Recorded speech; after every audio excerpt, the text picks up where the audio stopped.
All right, guys.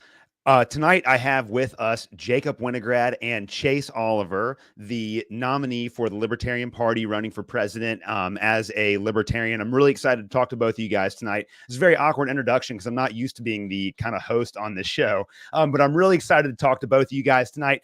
You know Jacob Winograd. He is the host of the Biblical Anarchy podcast for the Libertarian Christian Institute and is usually the guy who is running Greenroom. Chase Oliver, everyone here should know him, but Chase, I'm going to give you a second to introduce yourself to our audience here. Just tell us a little about yourself and your background.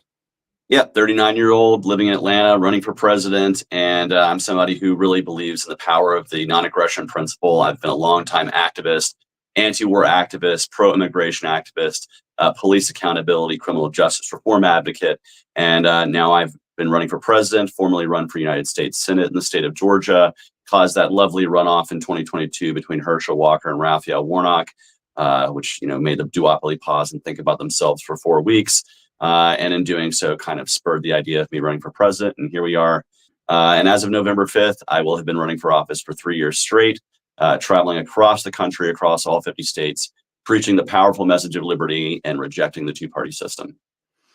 Yeah, well, man, I mean, you even made it out to our tiny county affiliate in Kenton County, Kentucky. So we know you've been all over the place and it's been really busy.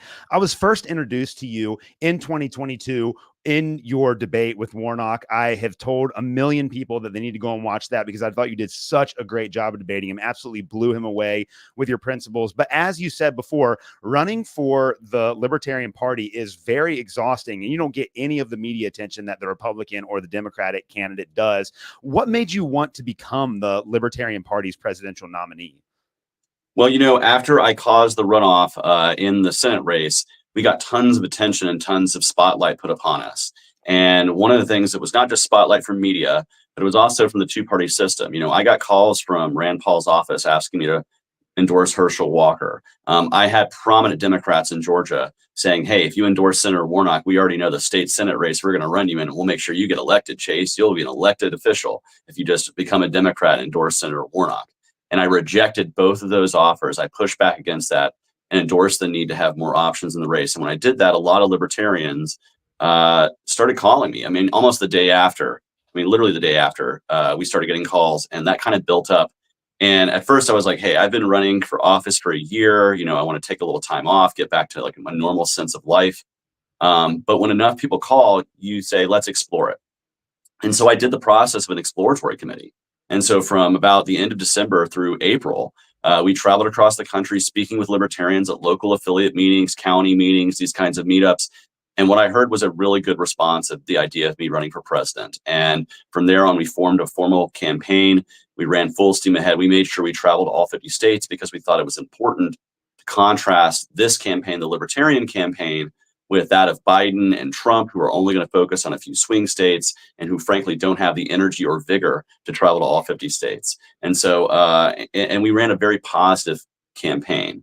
And that's what really inspired me to run, is that libertarians across the country said, hey, you're a very good communicator of our values in a very positive way that makes people want to check out the Libertarian Party or think about voting Libertarian. I apologize if you hear meowing. My cat is freaking out at the door. No, that's all good. I couldn't hear that in the background, but it is really complicated. And a lot of people don't understand just how technical it is to run a campaign. Jacob, I kind of want to bring you in here real quick because I know that you've done some LP organization for the party in Pennsylvania, and you know a little bit about the nuts and bolts of what it takes just on a technical level to get a Libertarian Party presidential campaign up and running. Just talk a little bit about what that looks like on your end. So as Chase is out there running for president, what's it like for like state and local affiliates to try to make this work? Well, the first thing that comes before any of it is just getting on the ballot. And as I'm sure Chase knows and Mike knows as well, that's you guys have been doing it across the country, but here in Pennsylvania, we had to work hard to make sure that we got all of our guys, including Chase and Mike, on the ballot. So the first thing was just going around and doing a whole bunch of door knocking, going to as many events as we could. I know Mike came out to my county in York to attend the York Fair to get signatures there. And so, yeah, events, door knocking, just doing whatever we could to get enough signatures to make sure that Chase, Mike, and the rest of our candidates here in PA, such as John Thomas, who I had on my show last night, could get on the ballot. That's like the uphill battle that every third party has has to face. And I know that's something that's also important to you, Chase, is running to help get these candidates on the ballot and also help those down ballot candidates across the country. Oh yeah, absolutely. You know, it is the greatest challenge of running for president is making sure you can get on as many ballots as possible. We are on the ballot on 47 states. We are write-ins in the remaining 3, plus District of Columbia. I'll be frank, it should have been 48 states. There was a failure in one of those states where we had paid petitioners and half of those signatures were rejected because they were not valid. And, you know, we thought, hey, this will be an easy one to grab, just pay a couple folks to do it. And lo and behold, and we, lesson learned there. But, New York and Illinois particularly just have really onus ballot access requirements that were just a real challenge to get on the ballot. But we are a choice for voters across the country. And of course, we do want to support those down ballot candidates. I was just in Pittsburgh supporting at a fundraiser with myself and making sure we had time to let all the candidates who were there to speak about their races and what they were up to. We heard from folks like state auditors, state treasurers, people who are running for state house or Senate, and our, the 2026 hopeful gubernatorial candidate was also there as well. We want to be supporting those candidates because they're the ones in the winnable, electable local races that if we can push them across the finish line, we can start seeing libertarianism in action and create proof of concept to be building our bench upward to higher and higher offices where we can continue to take more and more liberty back from an overly abusive government and return it back to people, sovereign individuals practicing self-governance. For me, that is one of the most important keys. And of course, hitting those ballot access thresholds. I find there's a lot of states where the votes we earn this November depend upon whether it's easier or more difficult to run candidates in the future, particularly at the statewide level in states like Ohio, in states like Georgia, in states like Minnesota. And so we want to make sure we're hitting those targets to make sure good, awesome libertarians can run in the future in those races. Yeah, it's not even just about hitting those requirements, but we have to usually go well above those requirements because, as you said, the two parties are often looking to challenge as many of the ballot sheets as they can for usually what just amounts to technicalities, like, oh, we can't read this handwriting, or this person put Market Street, but they put ST instead of spelling out S-tar, the whole, they find the most ridiculous things to strike off ballots on. And people, I think, unfortunately, a lot of people don't realize the uphill battle that third party candidates fight just to show up when the American voter goes to vote at their election. We're not just kind of guaranteed a spot like the other two parties are. I can give you a great example in my home state of Georgia. In Georgia, if you want to run for Congress, we have the highest threshold for running for Congress in the country. It's over 22,000 signatures you need. And so really we want you to get over 35,000 to basically overcome the challenges that are going to be tossed your way. And this is why the only time we've ever been able to run congressional candidates in Georgia is during a special election when that signature requirement is waived, which is why I ran in 2020 in a special election. But even more so, if you want to become a major party in Georgia, not just be a political body, which is what they consider the Libertarian Party of Georgia, you have to get 20% in a statewide race, 20%. And that is so putting the cart before the horse. You'd have to build up a movement to get 20% of the vote, but you can't do that if you're not given major party designation and have equal access to all the debates and all, inclusion and all these things.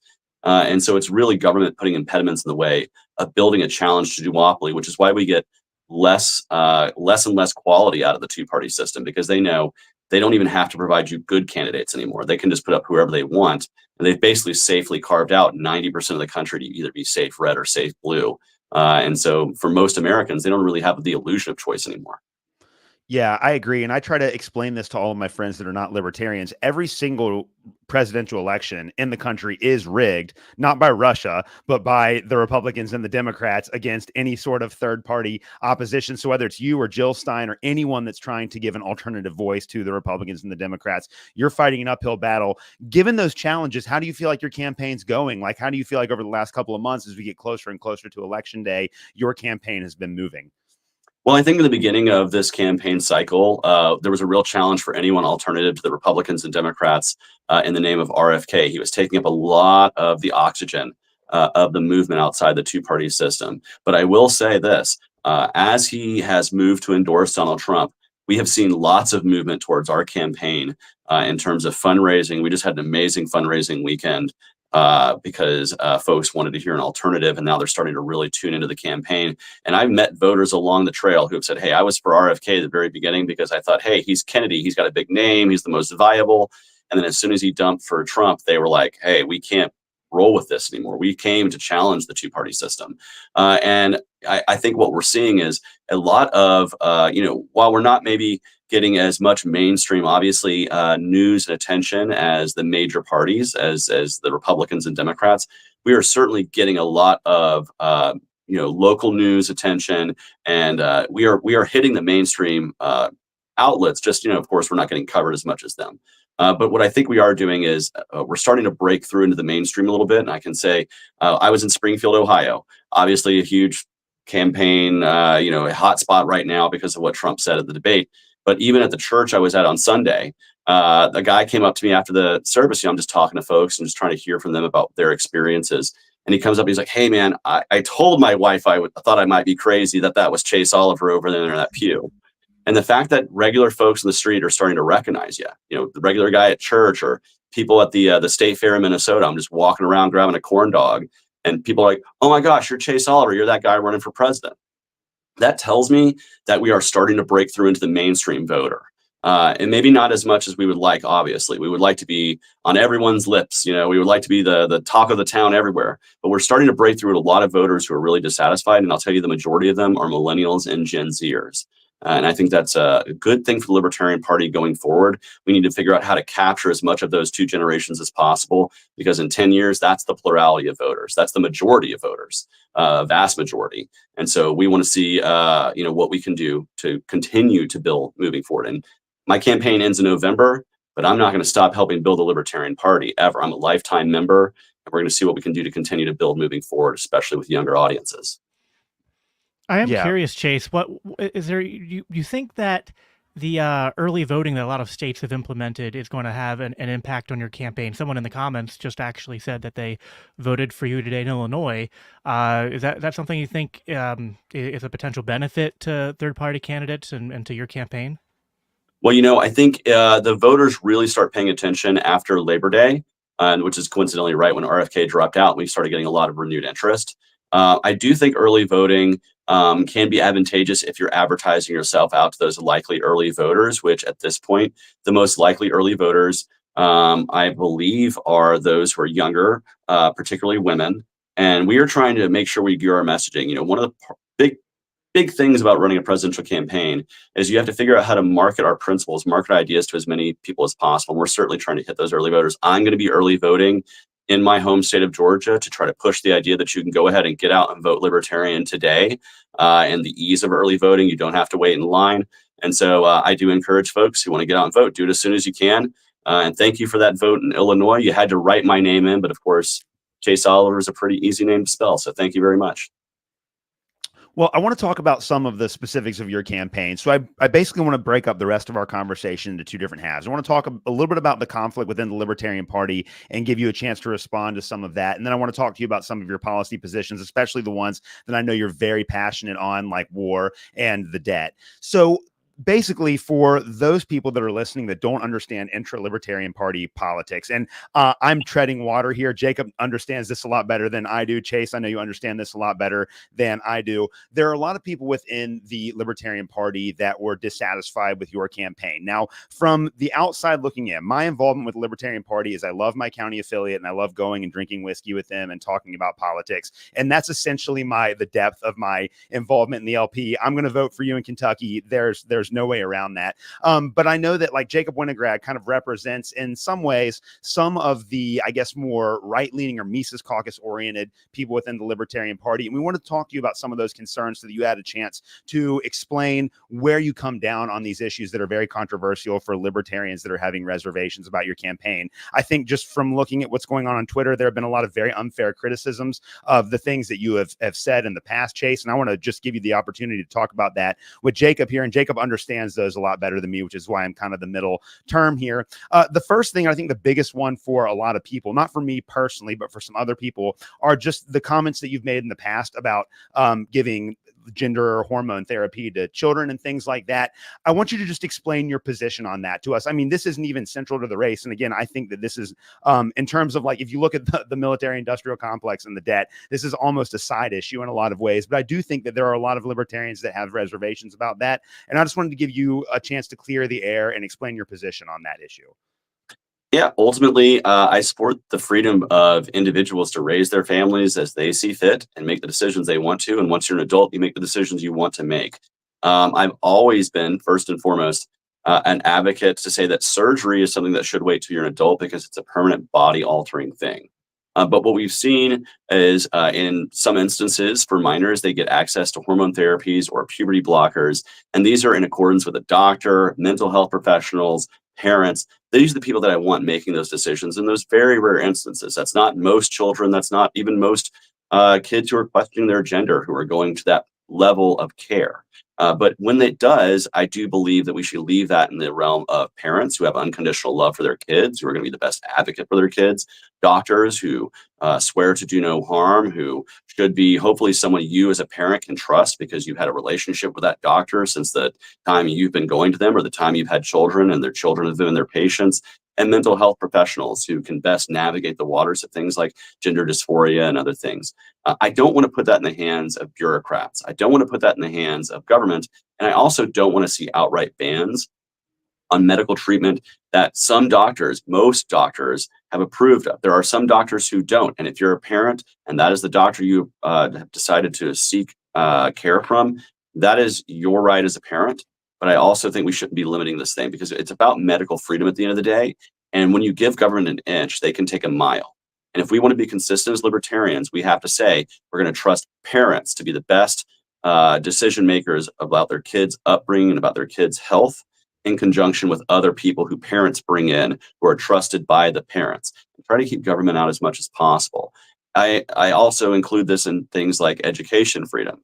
I want parents to make the decision about their school their kids go to. And I also think that if there's a question of gender dysphoria in students, that should be something that is brought to a parent's attention. So I'm fully in the realm of medical freedom, parental rights, and the ability for people to access the medical care that's best for them. And I say this having spoken to people across the spectrum on this issue.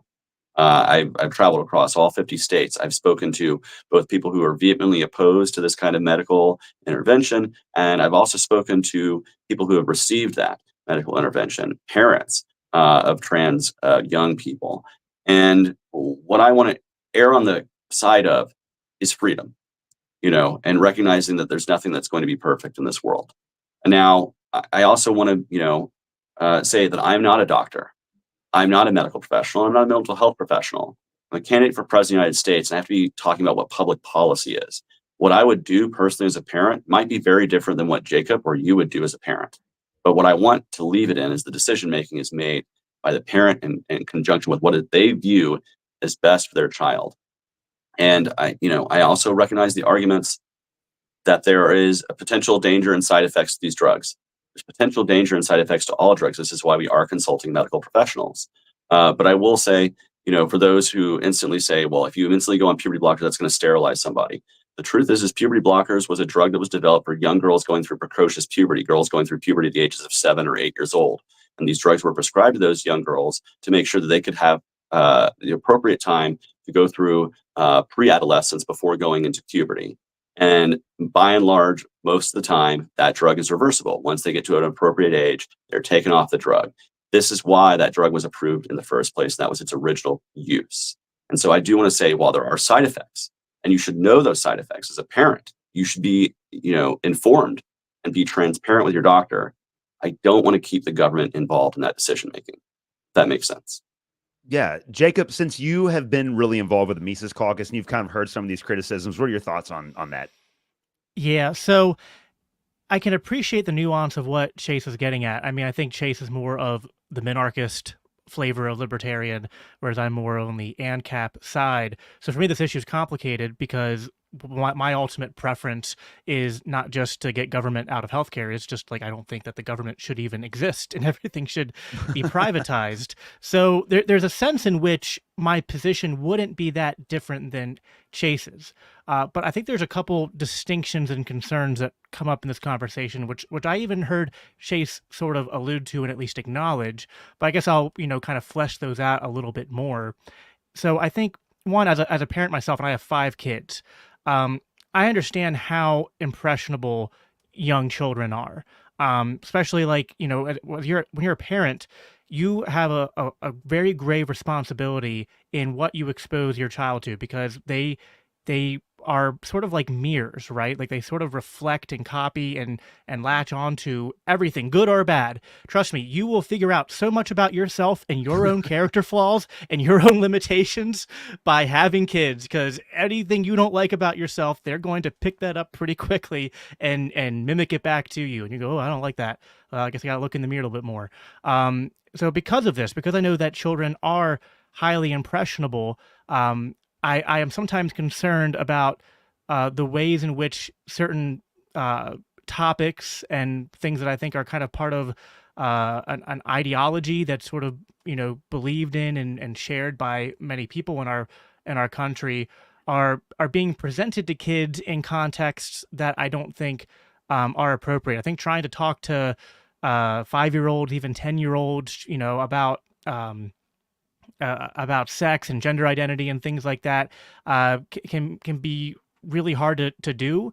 And I think that sometimes kids, because they have really high imaginations, and also they don't have a great understanding of the future, they're not able to kind of like properly. We understand this for so many other contexts, that children can't consent to things that have very long-term ramifications because they don't have a proper conception of those sort of long-term ramifications and consequences, that we understand that their ability to consent to certain activities isn't the same as an adult. Now, I do agree that ultimately, do I want the state to be involved in deciding what families do with their children? Well, obviously not, as a ANCAP libertarian. However, my concern would be in that we don't have a free market in healthcare right now. And so we kind of have a situation where, although I do believe that ultimately, so I think Chase and I would agree that the ideal solution to all this is to free up the healthcare system, privatize everything. But I think that there is just a legitimate concern shared by many, not just libertarians, but just by a lot of Americans, that, well, there seems to be a lot of government involvement in our healthcare system. And so they're concerned that these private, decisions are sort of being influenced by outside forces, which is also a concern that came up with, I know, something we'll probably talk about after this, which is like the COVID mandates and vaccines and things like that. But that's sort of where the concern comes from, is that if we had a true free market in healthcare, I would actually be a little bit more comfortable with believing that like there is informed consent and side effects and consequences and things like that are being discussed, and that there isn't some certain agendas being pushed. But while the state is so entrenched in our healthcare system, I'm concerned that just as we see a lot of abuses in healthcare and inefficiencies in healthcare and other areas, that this is also going to be a situation where that's going to be problematic. And that's not to say that I think that Chase's position or my position should be, the solution is to get state more involved, but just rather to call attention to, be like, hey, you have a concern about this. That's a reasonable concern. This is why, we don't want to, as libertarians, prescribe state solutions for state-created problems. We should offer libertarian solutions for state-created problems. And so I hope that may make sense. Yeah. What do you think, Chase? Well, I think a couple of things. First, of course, we want to get the government out of healthcare as much as possible. We want to have as much choice for individuals as possible. And I think it is important to recognize that not every person's healthcare regimen or what is proper healthcare for each person is going to be the same for each and every person. This is why we oppose socialized healthcare, because it's top down. It creates the cracks that people fall through. And so there's very much alignment there. And I think what we need to do is not focus on what individuals are doing, especially when there are certainly good faith individuals who are exercising healthcare and with response to gender dysphoria and being trans. What we need to do is we need to address the root causes of the problem, which is the state being involved in healthcare, and seek to decouple ourselves. It's the same reason why I say, the problem isn't, the problem with crime is not just, hey, let's throw a bunch of people in cells. It's actually, there's poverty involved. There's lots of other contributing factors, and that we need to address if we're going to address the root cause of something. So I think healthcare freedom is something that, broadly speaking, libertarians can agree with across the board, even if they disagree with individuals' healthcare decisions. And I think that's where there's a broad agreement there. And the last thing I would want to say on this is, what is appropriate to discuss with your family, with your children, should be something that you are making the decisions about. But I do think there are ways to have age-appropriate discussions about all kinds of things. And then there are obviously age and appropriate ways to have discussions with things. I would argue, I'm a Christian myself. I teach my nephews when they were little kids, and nephews and nieces, hey, Jesus loves you, God loves you, he's going to take care of you. I did not, when they were 5 and 6 years old, get into the deeper conversations about the philosophy and the meaning of our theology, and get into those deep theological discussions, because they're children. They don't need to be that involved in things. Similarly, hey, Timmy has 2 dads, or Timmy has 2 moms. It really is about as far as you need to really go with that conversation. You don't have to really get in depth about the nitty gritty and the details of those things to acknowledge that other families exist that might be different than your own. And that's an age appropriate way to describe those things or talk about those things. And you as a parent should be discussing, what that appropriateness is, and what schools your kids go to, what the curriculum is that they're exposed to, all of those things. Really, this is why I call for a culture war ceasefire, and we can discuss that a little bit later. Yeah, and I definitely want to get to that. I wanted to ask you about COVID too, which is a very good segue, because I think we all agree that if the FDA didn't exist, then a lot of these problems also would not exist. And I think that a lot of the chaos that was caused by COVID was driven by the pharmaceutical industrial complex and their regulatory helpers at the FDA. But there have been some libertarians that have dug up some old tweets of yours, Chase, where you were like wearing a mask or talking about social distancing and things like that. And I was on a podcast last week defending your record on that issue. And a part of it was that, like, in my job, I was forced to wear a mask or I would lose my job. And so if you go to my school's website or, Twitter feed, social media feed, you can scroll back in 2021, 2022 and find plenty of pictures of me wearing a mask, because I did not want to get fired and I didn't have any other option. So I just wanted to get your perspective on the pandemic, Chase, like the response to it, the mandates, the vaccines, all of that stuff. Where do you stand on all that? And yes, you did post some things about social distancing and about wearing masks. What was the rationale behind that during that time? Yeah, well, first off, I think it's important to note that I've always been solidly anti-lockdown, anti-mandate, pro-healthcare freedom, pro-make your own decisions. I don't want to force the government to make anybody's healthcare decisions about anything, including vaccines, masking, distancing, or anything. However, I am a supporter of property rights. I do think if you have a property, you can decide someone needs to be wearing a mask to come on my property, or you're going to have a vaccine to be employed by me. Those are in line with property rights. Is it perfect? No. Are there people who get harmed by that? Yes, but freedom, again, is imperfect, but it causes less harm than the state sanction or central planning. That's just a fact. You can look across the board with really anything. Decentralization, individual decision-making, the free market is better. And so that's where I've always fallen along those lines. Now, the pictures of me wearing a mask, the one of me in front of Wax and Facts, which is a local record store in Atlanta, that was me campaigning for Congress during the summer of 2020. When literally no one would let you into a business or a shop in the city of Atlanta unless you were wearing a mask. And so the only way I could campaign about freedom is, ironically enough, if I were wearing a mask into a store. But I also think if you want to wear a mask, you should be able to, without shame. It's your decision making. I have a family member who is immunocompromised, who I spend a lot of time around. And so I made the decisions I wanted to make for myself and my particular condition as a 37-year-old at the time, 36-year-old. Almost 40 now. It was so long ago, thank God. But part of this is about individual decision making. One of the most common tweets they see is about me saying I'm wearing a mask at Thanksgiving dinner with my family, right? But what they never show you is what that tweet is in response to. The tweet is in response to Lori Lightfoot, the mayor of Chicago, saying that small gatherings are more dangerous than large gatherings, and so you're literally killing your neighbors if you have a Thanksgiving dinner. and me saying, excuse me, no, I'm going to exercise my freedom. I'm going to do what I want to do based on, what my family's comfortable with, what we've all agreed to, so that we can enjoy Thanksgiving together, basically. And so that when you only see the response, you don't see what I'm responding to. It can tell a very different story. But I've never, ever supported the government mandating any of these decisions to be made on your own. And I think it's best if, you make your own decisions for yourself. And ultimately, anybody who really supports, say, vaccines or masking or distancing or anything, also shouldn't be requiring the state to do that, because good ideas, and if that's what you think is a good idea, shouldn't require force. Yeah, you didn't tell the American population that wearing a mask is patriotic like Donald Trump. I mean, and I think that is in line with freedom, because I'm not going to shame people for the most, unless you do something terribly shameful, which we're about to watch a VP debate later tonight. We can decide how shameful that is when we get there. yeah.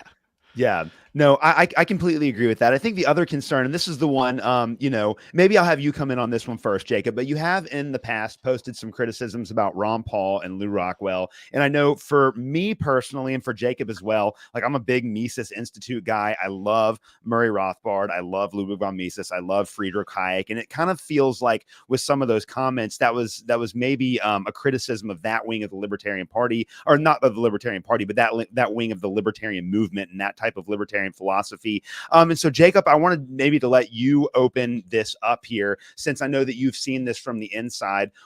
Just maybe kind of walk us through how people in the Mises caucus or more right-leaning libertarians would have perceived that. And then I want Chase to kind of explain where he was at when he was posting those things. Yeah, so if I were to put my finger on it, I think that this kind of actually ties all the maybe criticisms together, is that a lot of the sort of like Ron Paul, Mises Institute libertarian types, which I would consider myself one of those as well, we tend to sort of like see a pattern where we look at there's not like a good word for it, right? And so it's a little sloppy, but we'll kind of look at what kind of seems like the sort of like mainstream sort of like establishment, which you can kind of see like through sort of like the sort of like unity that you see in the media, and how they sort of seem to provide cover and sort of sort of like a one direction sort of slanted view of current events and what's going on in politics and in presidential elections, or even just regular state elections. We sort of see a lot of people call it the deep state, or the uniparty, the regime. There are a lot of different words for this, but and we sort of see that there's a lot of state propaganda, state power, normalization of state control that is sort of promulgated and sort of like infused into our society, not necessarily always through like the passing of direct laws, but through sort of weaponizing what people might call kind of like, quasi-private institutions. But these are kind of like, in a way, sort of like fascistic extensions of the state itself. And this was kind of what people were saying during the COVID lockdowns. This is similar to what my concern was with the gender-affirming care concern.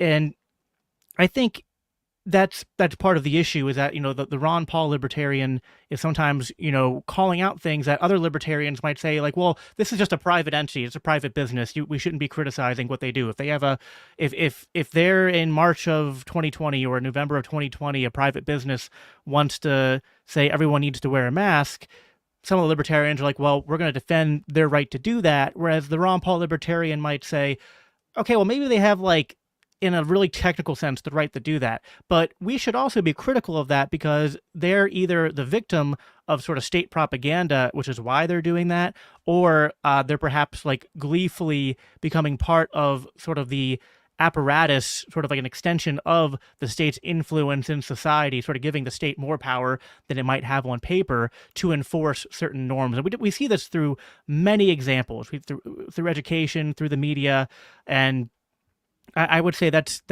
part of the problem, and yes, it does tend to be targeted towards maybe the left side of the culture war a little bit more, because I think that is what a lot of us kind of catch on, is that the it's sort of like a coastal elite, sort of DC city elite, sort of like ethos that is behind a lot of this. This is where you get like Hillary Clinton calling half of America deplorables. I mean, and listen, this isn't said like I'm not a Donald Trump supporter. I mean, I'm actually very similar to you, Chase. I came from the Democratic Party. I was an anti-war leftist back when those still existed. So I don't really have a lot of love for Donald Trump or MAGA and all that. But I do think, and this is part of why I left the Democratic Party, that although the right definitely has its issues, it does seem like the left has a little bit of a stranglehold on the media, on entertainment, on Hollywood, the universities, just a lot of our institutions. And so we're tending to punch a little bit more and call out things sort of like in that direction and not always sort of like defend it because, well, it might seemingly on paper just be the actions of private individuals, because sometimes things that are like the left likes to talk about fascism, but then when you point out things that actually kind of resemble what fascism is, which is sort of like an unholy merging of state and corporate power, they seem to kind of turn a blind eye to it when it's like they're pandering, right? And this is like regardless of where you stand on culture war issues, like do you not see like sort of an issue where I remember as like a Bernie Sanders leftist, people going like eat the rich and protesting on Wall Street and like being against big corporations and big bankers. But then suddenly it's like over the last 6 to 8 years, it's like, well, now we put same with like the military industrial complex, like, well, we put rainbows on it now, and we're for diversity. And so now it's like they're using culture as a shield for the violence and authoritarianism that they sort of push out there. And that's where I see a lot of like Mises Institute, Ron Paul libertarians talking about. And they I guess the perception is that you've been critical of a lot of that. So I guess that's so I just want to steel manning the concerns. So I just want to say a couple of things in response to that. So first and foremost, I think it's no surprise to many that I'm gay, right? I think everybody knows that, whether you love me or hate me, right? Shock and surprise to people. And the truth is I am happy that LGBTQ people can serve if they want to in the military. I think it's probably a bad idea considering how close we are to going to war around the world, but that's there. But you know what I don't like is I don't appreciate them trying to sell those wars based on diversity and inclusion. And frankly, I'm going to call out the war machine. I don't care who's serving. And in fact, I'm going to call out the violence around the world, no matter who we're perpetrating violence against. I call it the military industrial complex regardless. But I do think, this idea that, that we throw a rainbow on it. And so all of a sudden, the left is in love with the military industrial complex. Well, we threw an American flag on the military industrial complex for 20 years and the right was all about it.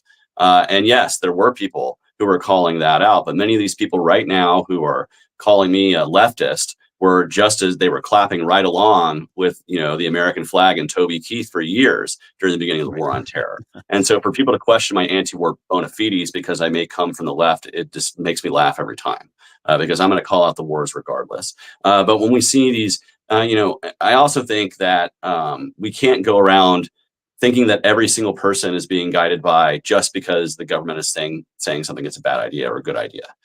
Do I think, yes, there's a lot of corporate capture and corporate control over our government? Absolutely. And that's not just the Democratic Party, that's the Republican Party. That's both parties, that's the Uniparty. They are both controlled by giant corporate entities that basically have captured our government. This is one of the reasons why I go around the country arguing no corporate subsidies and no deductions for anybody. Just lower the tax code overall so more people can emerge in the market as entrepreneurs. I still argue free market principles, exposing the fact that our government is bought and paid for by corporations, exposing the government that are bought and paid for by a pharmaceutical complex, a medical industrial complex, the prison industrial complex. So much of what our government has done is basically guided by lobbyist dollars, pushing us one way or another. And I travel across the country speaking about that all the time.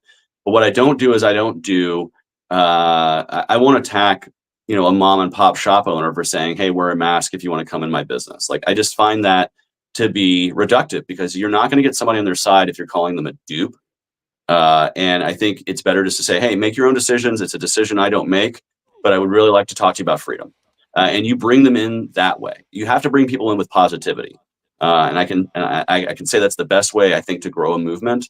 And if we automatically question the choices that people make on their own, and you can say the government has influenced And you can talk about how that government may have influenced your decision making. Certainly, many of the people who are clapping along with Toby Keith in the beginning of the war on terror were people who were being influenced by the government, saying that we have to fight this war in Afghanistan and Iraq for your freedom, for your kids, for your safety, for your security, and recognizing that people are flawed individuals and that sometimes their motivation can be pushed by a government one way or the other. You don't punish that person. You attack the systems that are manipulating them. And most of that is corporate capture of our government or our government itself. And that's something that I've always wanted to do. Now, we started this question about Ron Paul and Lou Rockwell, and I do want to answer both those really quickly. First off, the Ron Paul tweet that people expose was, I was being hyperbolic in that post. It was in March of 2020. I was working in the shipping industry. People I had known in my industry had already died of COVID. And so when I saw the article, COVID is a hoax, which means it is not real, he was being hyperbolic. Much of the things he said came to pass and were very much true. But when he was being hyperbolic, I was hyperbolic in response. And then the world turned upside down a week later, and I kind of even forgot I made that post on Facebook. And leave it to let a picture tell 1,000 words, even if those 1,000 words aren't correct. If you look at the things I've said about Ron Paul, I've said plenty of complimentary things about Ron Paul. Lou Rockwell, this is a one individual personal thing. I don't like Lou Rockwell. You're not going to convince me to like Lou Rockwell. I'm sorry. If that's your single issue as a voter, I apologize. I've lost your vote. But on 99% of everything else, we can agree. But personally, I don't like Lou Rockwell. Which, I mean, that's going to, personality types are different. So I totally understand that. I know we got about 19 minutes left. And I want to be respectful of your time and give you a chance to hit some of the issues that are really important to you. The last question I have about the libertarian movement is that there is a lot of diversity in the libertarian movement. You have like the two extremes, like the Libertarian Party of Louisiana and like the Libertarian Party of New Hampshire. And then you have the Mises Institute and Reason Magazine, and they represent very different points on the libertarian spectrum. How do we bring libertarians together to form a cohesive movement that actually makes a political difference in the United States? Well, I can say this, there's a lot less daylight between, I guess, like myself and maybe Jacob and LP Louisiana than there is to, I think the Libertarian Party of New Hampshire, out of all those people you named, is the furthest outside of that spectrum. And the one that I think deserves the most criticism, frankly. That's just my personal opinion. And I think that happen to agree. So, and so like, that's where I feel about that. But with regard to most of the rest of those people you named, there's really not a whole lot of daylight of difference sometimes with policy. Sometimes it's the way we execute communicating that policy or marketing those policies or what our priority list is. But one of the things I've tried to do as a candidate for president, both in the primary and as a candidate, is try to be outward facing and not inward facing towards criticisms and fighting inward. Even as plenty of people have demanded, please go on a podcast and fight with me about the Libertarian Party, which I don't think we're doing here. We're having a discussion. Certain other people want to definitely have a fight. And it's like, I'm trying to communicate our values outward. I'm not trying to sit here and argue within the pond. I'm trying to grow the pond.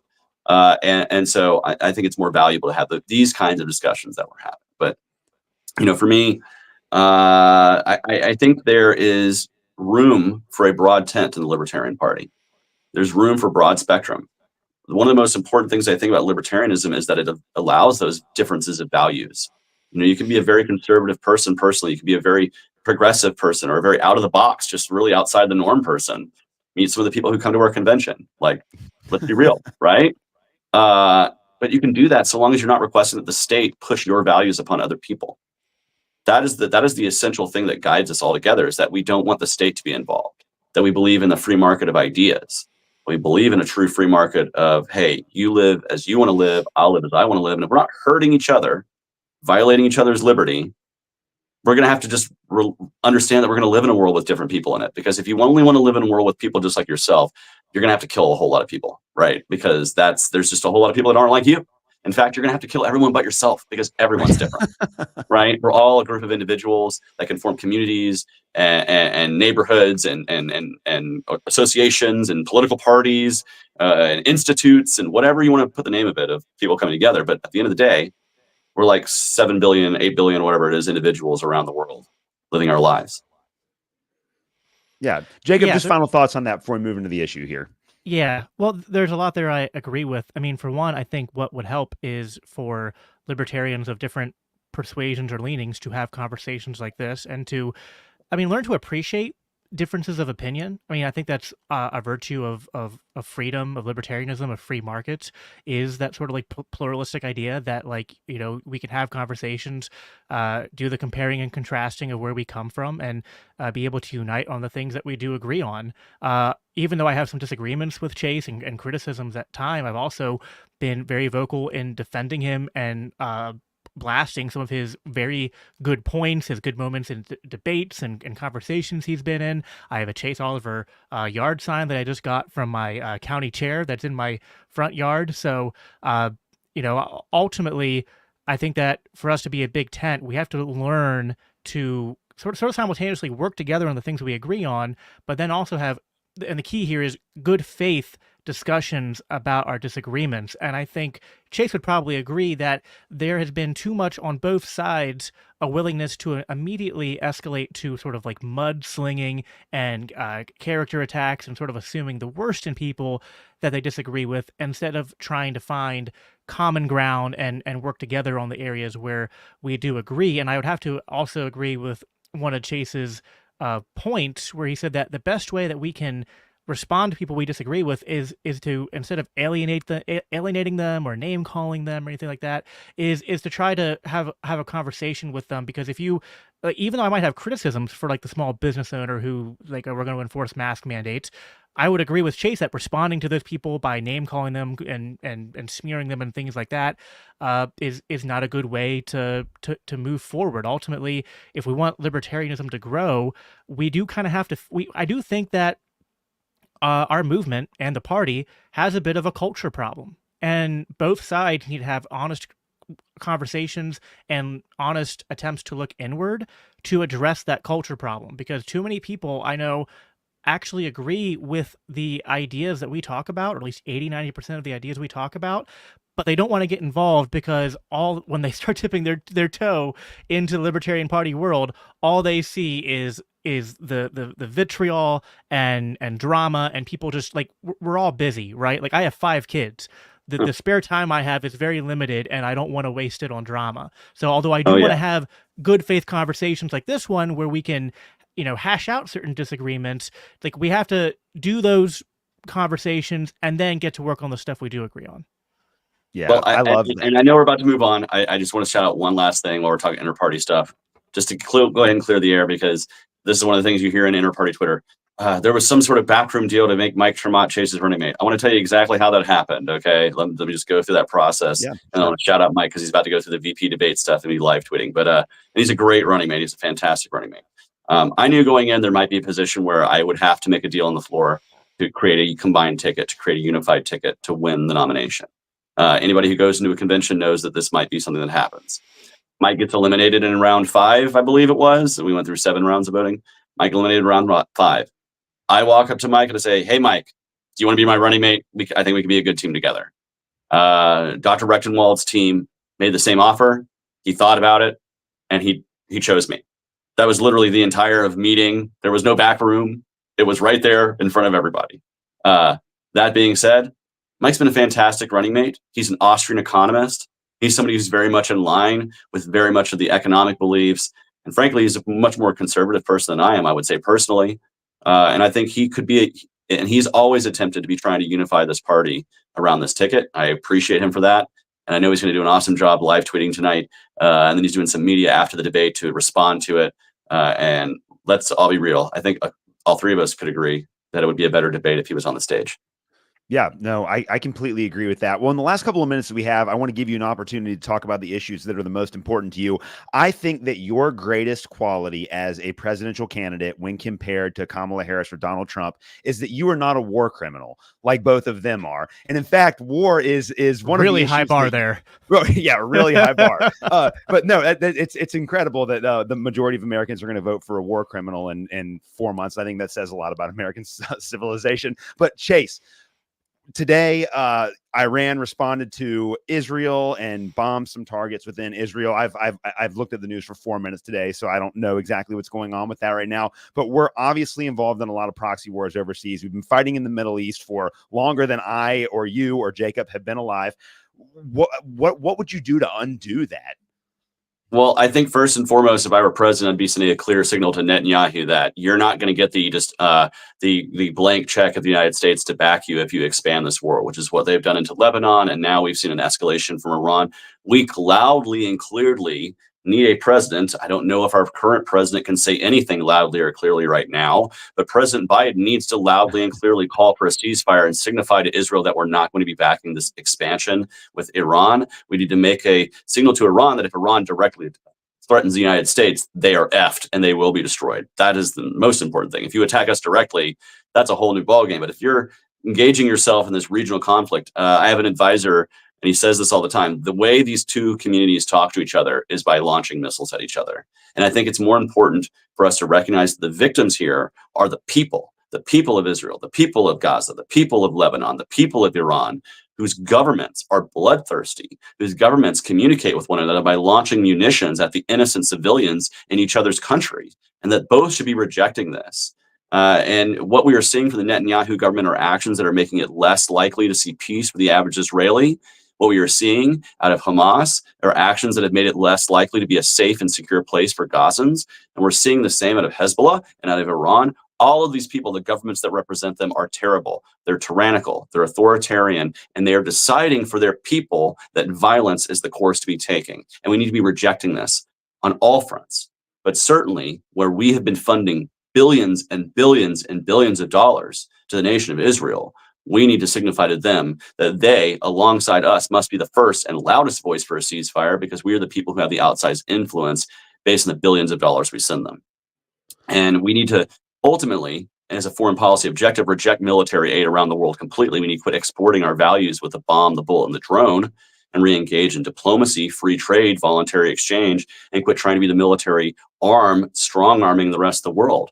Because what we do is we create blowback, as we've seen many great libertarians say in the past, and it's coming to fruition over and over again. It creates where we support terrible authoritarians like the Saudis, where we gave them hundreds of billions of dollars. By the way, Donald Trump, I didn't start any new wars. BS. You sold hundreds of billions of dollars to the Saudis of weaponry that has killed untold numbers of Yemeni and created starvation conditions for many, many more and displaced many, many more. And so don't say you haven't started a war when you created airstrikes in Syria and when you drone bombed thousands of people. I will say this, and this is one of the things that really upsets me because I'm so ardently anti-war. I get accused of being a child mutilator because of the position on trans issues. Well, how many children has Donald Trump mutilated with his drone bombs around the world? How many kids have been blown to bits by the Biden administration or the Obama administration or the Bush White House or any White House since I've been alive? The government is violence, and they're far more violent than I could ever be because I've never signed off on one drone bombing, but each and every one of them is guilty, and we need to expose it. How do you convince the average American? Because like even the progressive, I mean, we're all Christians here, but even the progressive Christians that I know are like, yeah, what Kamala Harris is doing is bad, but like we can overlook that. But for me, and I know Jacob, for you too, like this is a non-negotiable issue. How do we convince people that this is horrible and we shouldn't be supporting it? I think a lot of the honest truth. People.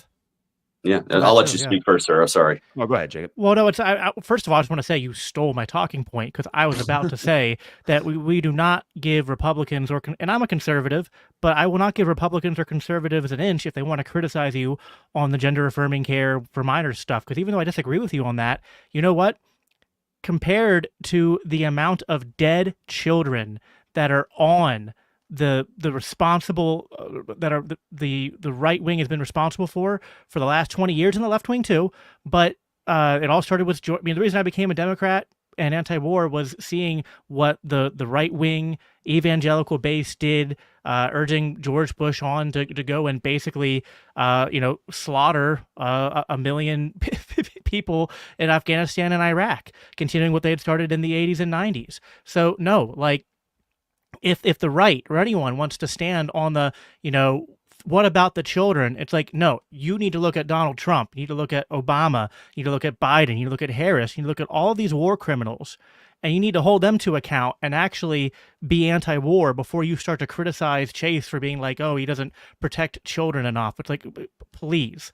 And second of all, I think to really get people to wake up to this, it means like having uncomfortable conversations where you show people the results of this foreign policy. to show them the devastation that it causes. You have to make it personal for them to be like, you know what? Like, because especially for a lot of conservatives, and they talk a lot about family values. Listen, there's no one more for family values than me. I have 5 kids. So I go to people at my church, I go to people in my community who also have kids, and I show them pictures of what happens when we write blank checks to Israel, and we write blank checks for these weapons manufacturers to send weapons to the Saudis or to Ukraine or anything. It results in families destroyed. It results in children growing up without their parents and becoming radicalized to join these extremist groups. I want to loop this around too to the idea of this is a Libertarian Christian Institute. I want to talk a little bit about how our faith picture can factor in here. I just got back from Springfield. I went to church there. I spoke to folks at a church service who aid Haitian immigrants. I spoke to a woman who she helps Haitian immigrants learn English, and she had men with literal swastikas surrounding her building that previous day, and they're having to move the operations to the church because the church has round-the-clock security to make sure that people are safe. And we remember, like, these people who denigrate Haitians or other immigrants, we need to remind ourselves it's our own government that has destabilized Haiti time and time again. It's our own government that has destabilized Latin America time and time again, because our CIA or our national security apparatus favors destabilizing those regions instead of having governments they don't like rising up in those regions, which I don't think is any way for us to be operating. And again, it creates further blowback and further division and further hatred of the United States around the world. And so as Christians, I recognize that each and every person has universal human value. Each person has universal human worth, and that but for the grace of God, I could be in the shoes of an immigrant from Haiti who came here with nothing and has to build something for themselves and their family, right? And so for me, I loop this around to recognize that each and every individual person has worth, has value, but that government and its monopoly on violence too often discounts the value of those individual people. And this is why we feel so comfortable separating ourselves. Oh, the government's the one bombing those people. But it's our tax money that's being taken out of our pocket to fund that. And so we should be rightfully outraged. And anytime murder is happening at the hands of the military-industrial complex, I ask that communities of faith rise up to speak out against it. And I say the same to the government of Russia and the government of Ukraine. They're at war right now. But I understand that Russia is the one who crossed that boundary, and we have to condemn them just as much as any other war criminal. And again, I don't condemn the Russian people for the crimes of their government, just like I wouldn't condemn, certainly. If I condemn people for their crimes of their government, we'd have to be doing a lot of condemning of our own people. And I certainly don't do that. And so I'm traveling to the stormed regions tomorrow in the Carolinas. And guess what people aren't going to be asking me when I'm helping them clear debris? Who'd you vote for in the last election? What's your faith? What are your values? No, are you here to help? Good. And that's the kind of universal human language that we need to start speaking more. And as libertarians, because we believe in decentralization and individualization, we are the best messengers that message in the political realm and the political philosophy. And we can certainly do that in our own lives too. Yeah. The other issue that you're really, really good on and really, really passionate about has to do with the debt and the deficit that we're facing right now. Obviously, the United States is $35 trillion and counting in debt. The Federal Reserve continues to manipulate the economy for the interests of the elites. How do we go about ending that? Because the economy really is rigged against the common person, and this level of debt and spending that we're currently on is unsustainable. And again, a lot of this money that's created by the Federal Reserve goes to buying guns and bombs that kill all these innocent people overseas. So all of these policies are connected. How do we go about stopping that, Jace? It starts with, well, first off, it starts with educating the voters about what's going on. Many of them don't realize anything about these things. But economy-wise, to start getting our economy back on the correct track, we have to at least balance the budget, at least cut enough government out of the way where we're not printing trillions of dollars a year and devaluing the dollar. Then we can focus on the auditing and ending of the Fed, so we can expose what's going on, the Federal Reserve, exposing the problems and finding, and being able to offer the solutions of getting ourselves off this broken fiat currency system that we're on. But it all starts with being able to explain to the American people, the primary driver of that inflation that you're feeling in your wallet is not corporate greed, which is what they're selling you in mass media. Corporations were greedy 5 years ago. They'll be greedy 5 years from now. The primary driver of that inflation that's hitting your wallet is the trillions of dollars a year that's being printed in deficit spending. $8.9 billion every single day right now is being added to the deficit. $8.9 billion. $3 billion a day is being spent just to cover the interest on the debt alone. It is unsustainable. And so we need to communicate to voters loud and clear as much as possible that if we do not want to be, if we don't want to be careening off of the cliff in the car, we want to hit the brakes. It starts with balancing the budget and actually exposing what's going on at the Federal Reserve by auditing the Fed and allowing for congressional oversight. Because once the American people see what the Federal Reserve is up to, once they understand how they are manipulating things, they want to see it put to an end. But it starts with getting our fiscal house in order, demanding that voters make that a requirement of those people that they vote for, whether they're Democratic, Republican, Libertarian, Independent, whoever. And we have to recognize that it's not a crazy idea. They call us radical now for wanting to balance the budget, but in the 90s, that was the goal. That was the goal of the Contract for America and what Bill Clinton and the Republicans were trying to work towards. Now, granted, they did that through tax increases and some other funky math. We need to do it through actually cutting government. But it's not a radical idea to say that our government should be putting its fiscal house in order and removing ourselves from this manipulation of the marketplace that is allowing your groceries to go up, your rent to go up, everything you buy to go up so much faster than it needs to be through market manipulation. Yeah. Well, Chase, we've hit the hour mark, and I really appreciate your time tonight. Is there anything else that you would like to tell our audience about what you believe, what you're passionate about, what your campaign represents before I let you tell my audience where they can, find you, follow you, and support you? Yeah, I'm absolutely passionate about letting voters know that they have an alternative to the two-party system in this election. Please go to my website, which I'll let you know in a moment, but look at my platform against that of Kamala Harris, against that of Donald Trump, and actually have a blind taste test. Try to take your bias out of it and see what you really think would be better for the future of America, not for the next 2 years, for the next 4 years, but for the next 20 years or 40 years to get ourselves back on track. I would encourage voters to recognize that I'm somebody who really wants to bring this party together. And that trust me, there have been headwinds that this party has faced, that this campaign has faced, and every time a libertarian tries to run for president, there's some sort of headwind facing them.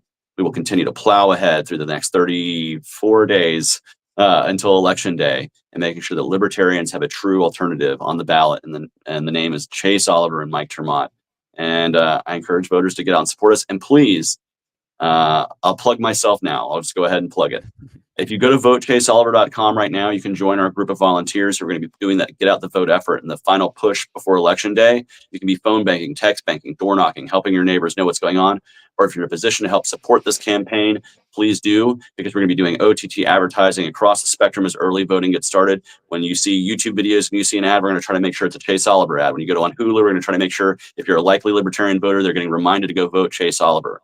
For every $100, you can reach 15,000 impressions through this advertising. So you can help us reach hundreds of thousands, if not millions of voters across America by donating today at votechaseoliver.com. Well, Chase, I really appreciate talking with you today. Jacob, this is your show, so I'm going to hand it over to you and let you land the airplane here. Well, I was just going to say really quick, here at LCI, because we're a nonprofit, we cannot endorse political parties or candidates. But I will say, just for the voters out there, to consider this. Every 4 years, it is the most important election in our lifetime. Perhaps one might think that voting for either one of the two parties that always seems to win, and then we always end up in 4 more years being in the same quote-unquote dire straits where one half the country thinks we're about to fall into a dictatorship and the other half thinks we're about to fall into full-blown Marxism, communism. Perhaps there might be a third way, I don't know, to consider voting that might be worth considering, so that we can try something different. They say the definition of insanity is doing the same thing over and over again and expecting different results. So I don't know. I can't endorse anybody, but I would say just maybe consider trying something different. Leave it at that. If I could leave you guys with a Bible verse. Absolutely. Pardon me. I want to pull it out because when I read King James, it's hard because I'm dyslexic. But when I was at church this Sunday, we read Psalms 91. And I think it's very important. And this time right now to be thinking about it. So Psalms 91 verse 3 is, surely he shall deliver you from the snares of the fowler and the perilous pestilence. He shall cover you with his feathers. He shall take you under his wings and take refuge. His truth shall be your shield and buckler. You shall not be afraid of the terror by night, nor the arrow that flies by day, nor the pestilence that walks in darkness, nor the destruction that lays waste at nobody. And so when we retain our faith and our love for one another, anything is possible. And we are all, thankfully, under the protection of an all-loving God. That's a great way to end it, Chase. Appreciate you coming on, and Alex, appreciate you kind of organizing and running this. I thought we did a good job at talking about the areas of disagreement, but ultimately highlighting why I think libertarian ideas are just superior to that which the mainstream establishment of one side or the other tries to offer us. So thank you, Chase, for being here again. Thank you, everyone who tuned in to watch, and we will talk to you again next time. Take care.